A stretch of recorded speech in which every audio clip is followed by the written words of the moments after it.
ايوه بالظبط كده زي ما انتوا قريتوا. ازاي تعمل 20,000 عدة ضغط بطن في نص ساعة بس؟ انا كنت فاكر ده هزار، طبعا تفكير ان انا بهزر ان انا بحاور عليك، لا ده بجد، ده بجد.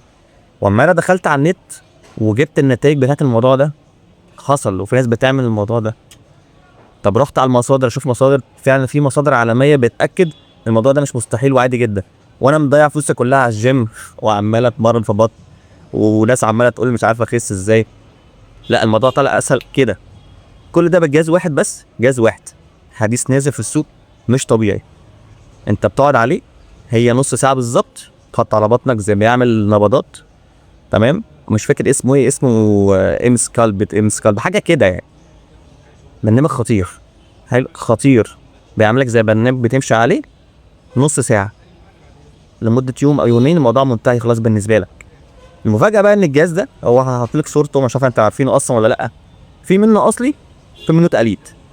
وفي ناس ما تعرفش الموضوع ده، ناس بتروح بقى مراكز غاليه وصرفنا عليه فلوس، ويروح في الاخر اللي هو بيزغزغ في بطنك كده ولا ليه اي لازمه.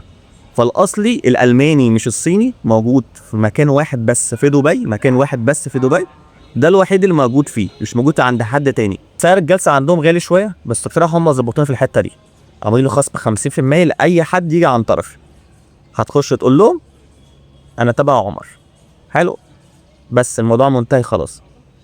فحتى لو سعرهم غالي، عندهم الماشين دي الماني، وعندهم كمان ناس تعرف تستخدم الماشين ده. مش اي حد يروح يلا تعالى اعمل لك الجلسه دي يلا بينا على طول. مفيش لا وجع ولا بقى صداع ولا اقعد بقى اتمرن 50,000 مره واروح الجيم 4 شهور عشان انزل الكرش. باشا انت كرشك هينزل كده. وخش على النت ودور على الموضوع ده بنفسك.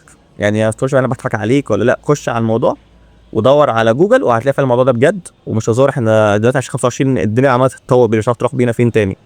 لو عايز تعرف بقى المكان ده اسمه ايه، اكتب لي جلسه في الكومنتات وهبعت لك المكان وكمان الخصم بتاعي. سلام.